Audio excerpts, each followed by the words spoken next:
It's Thirsty Thursdays, and we have 2 NBA games to talk about. We're back in the NBA season, man, and we've been on absolute fire. So if you want to know who I got so you can get paid watching these games, you better listen up. Let's go. Let's smoke the books. The lock talk. What's going on, guys? I'm happy to be here, man. We have 2 solid games to talk about. Both are going to start somewhere early, one at 7:30 and then one at 10 p.m. And if you watched my last video, man, this last video right here where I talked about the Kings and Suns game, I gave you guys an absolute blowout winner. I gave you guys the Kings and the Suns over the total. So if you tailed, you got paid. But also, man, I also have to bring this up, man. Look, it's kind of crazy, just to go a little bit on the tangent. A bunch of these coaches are getting arrested, bro. Player just got arrested, like Terry Rozier just got arrested. Chauncey Billups just got arrested. I literally just broke these down in a video on my reel. But we had a stellar day in premium, man. I mean, I went 5-1. I also cashed this amazing ticket right here. So if you did want to be a part of this community and join us to get all my picks, man, I'll put something down below in the description and in the pinned comments so you guys get a special discount. But yeah, man, let's talk about the game today. And before I do, if you want to see me keep on coming up here and drop these plays, please hit that subscribe button and leave a comment. We will pull another winner for a free daily card at the end of this video. So stay tuned if you did leave a comment on my last one. But we have 2 games to talk about. The first one being, the championship rematch, bro. The Oklahoma City Thunder against the Indiana Pacers. But it's not really a complete rematch because there are some differences in the games, right? So to start off first, right, the Pacers do not have their best player, probably Tyrese Haliburton.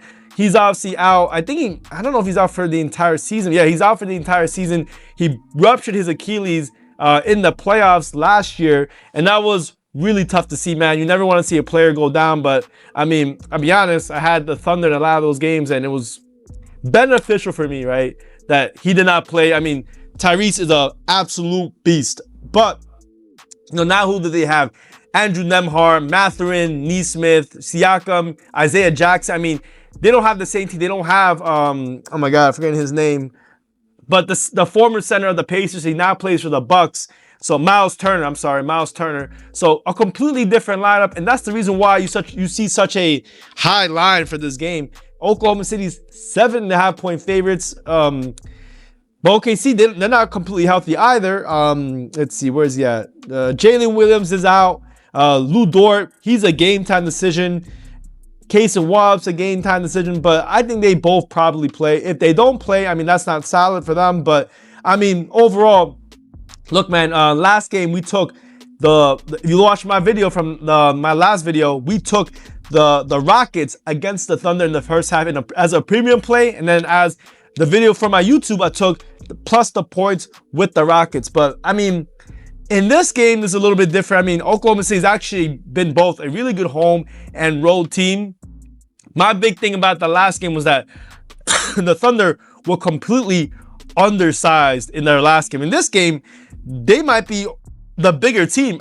Holmgren, Hartenstein, and then the guards, pretty even, right? We'll see who ends up playing. I think they do play, but obviously, this is the NBA. You got to make sure you watch the injury report. I put things in my free Telegram and in my Instagram channel on the injuries here and there, but it is a thing, man. Like, the injury report in the NBA is probably the most annoying thing because guys can get called out 5 minutes before the game or even way earlier than that.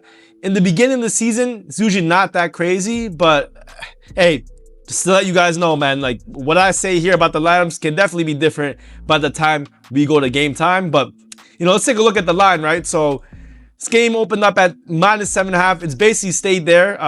It's kind of been, pretty even, a little bit more public money on the Oklahoma City Thunder. They did not cover. They went to double overtime, and now they have to travel to Indiana to play this game. It's a tough spot for them, right? I mean, double overtime is not easy. Also, traveling in the 2 days after is not easy either. So will we see some tired legs? Will we see, a team that, may not perform to the best of their ability? Or will we see a team that's like, wow, we almost lost to the Rockets, a team that we were big favorites at home against? We got to step it up. I will say this, though, in terms of, the Oklahoma City Thunder, they did not cover. They went to double overtime, and now they have to travel to Indiana to play this game. Will we see some tired legs? Will we see, a team that, may not perform to the best of their ability? Or will we see a team that's like, wow, we almost lost to the Rockets, a team that we were big favorites at home against? We got to step it up. I will say this, though, in terms of the Pacers, they were very, very, very competitive against this Thunder team, but obviously a little bit less without Haliburton. But I'd say this. Let's take a look at the head-to-head. So last year in the playoffs, right, in a lot of these games, right, I mean, they were blowouts. They won by Oklahoma City, won by 11 here. They lost one of the games right here, lost by 17 points. And then, most of the games they were covering big spreads, right? Some of the games were without Haliburton. And I want to say that because, can this team be competitive without him? I think they possibly could be, but I just don't think they'd have the size to go against OKC. I mean, Haliburton provides so much threat. Like, he's a three. For one thing, in the playoffs, he was just out on absolute fire. He was shooting threes, making clutch shots. I mean, he took my Knicks out. But Nembhard and Mathurin and Nesmith on their own can also perform at a very high level. So I don't think they're completely out of it. With that being said, do we want to take the spread, or is there maybe a better way to rock with this with the total? So over-unders at 231.5. The Pacers, they've typically played at one of the fastest paces in the league. So we take a look at the offense. Pace factor, 7th in the league, 5th in the league. This is the reason why this total is so high. Also, obviously, in the scoring department, both teams are one of the best few teams in scoring.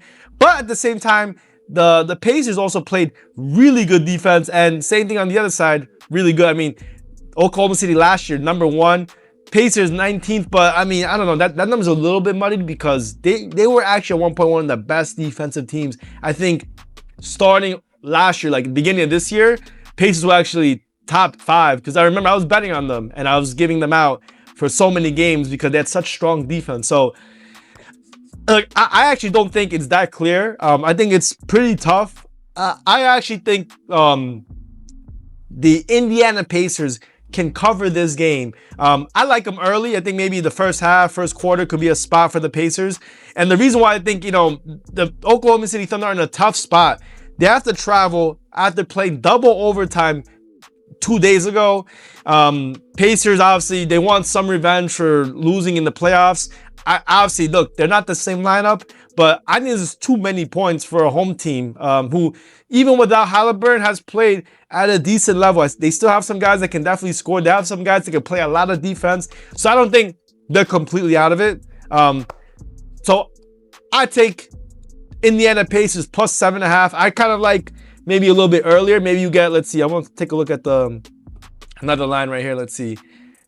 First half spread. Let's see. We get 4.5. That might be interesting. Let's see. Indiana Pacers plus 4.5 at minus 115.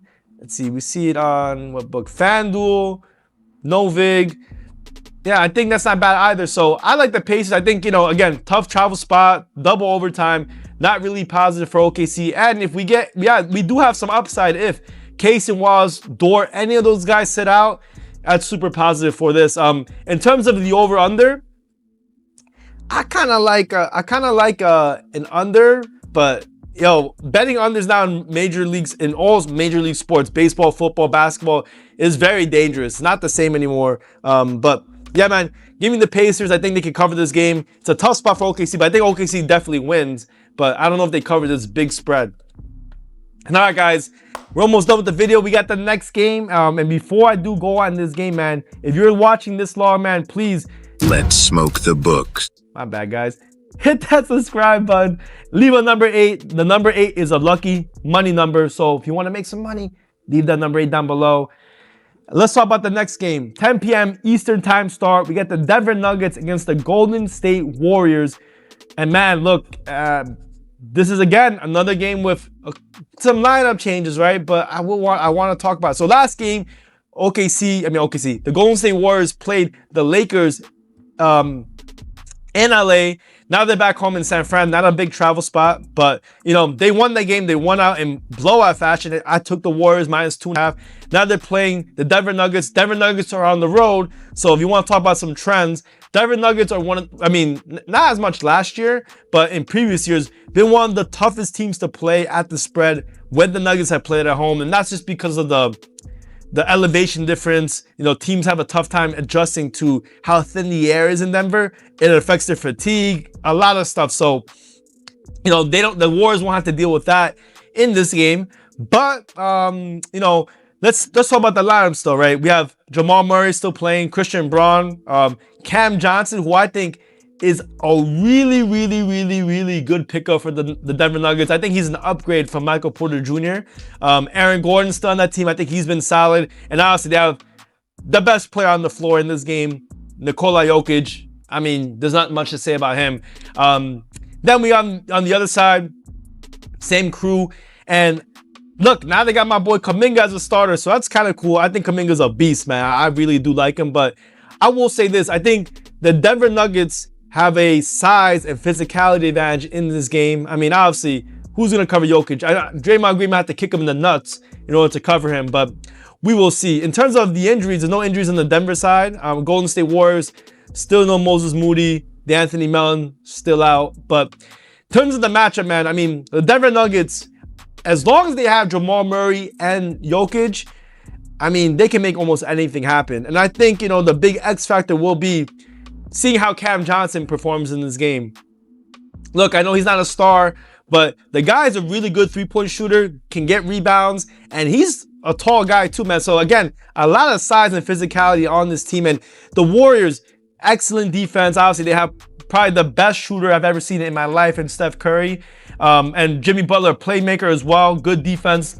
Golden State Warriors are a good defensive team, but look, let's see where the line's at. So right now, Denver Nuggets are plus 1.5 dogs on the road. And it looks like the public is all over Denver. I mean, look, it seems very trappy. I'm not going to lie. I mean, they're giving Jokic as a dog on the road. Hey, I mean, we'll see. Like, the Golden State Warriors obviously performed very well against the Lakers, but you got to remember this too, man. There was no LeBron. I mean, I think that the Warriors are just a good matchup against the Lakers for what they do. So Denver Nuggets, I know they don't have, all their plays from last year, but obviously last year didn't work out. So this game is tough. I mean, I think it's a pick 'em for a reason. I don't love that the public's all over the Denver Nuggets, but I don't know what people are looking at, what people are seeing, but if you're giving me Denver plus 1.5 or plus money, given the matchup, and let's talk about the matchup, how they've done against each other in the past. Last year, Denver Nuggets they went, 2-1 against them. The last time they did play, they got their butts spanked. But again, Denver last year was dealing with a lot of injuries. Jamal Murray was hurt, Aaron Gordon was hurt, Porter was hurt. Healthy Denver Nuggets, I think they could compete against anyone. I think this game will be a close one, but give me another dog, man. I like the Denver Nuggets. I think Jokic, the physicality of this Denver Nuggets team will be too much. I don't care if the public's on it, but I do think the Denver Nuggets will have a lot of advantages in this game. And even though the Warriors have great shooting, even their guys are healthy. I'm interested to see how they handle the Nuggets on the road. But yeah, guys, give me the Denver Nuggets. I think this total might be a little too high, but hey, look. The Warriors played a pretty fast pace. I kind of like an under in this game, but I'm more confident with the Denver Nuggets. So those are two picks for these games in the NBA. There's also Thursday Night Football as well. So if you did want to tap in with our premium chat, we're going to go cash out once again, man. And let's go have another great day, man. 5-1 day yesterday. Let's go get a sweep today. If you guys want to keep on seeing me come up here, make sure you hit that subscribe button and put that notification bell. I'll be back really soon, man. I'll see y'all in the next one, man. Good luck. Let's smoke the books. The lock talk.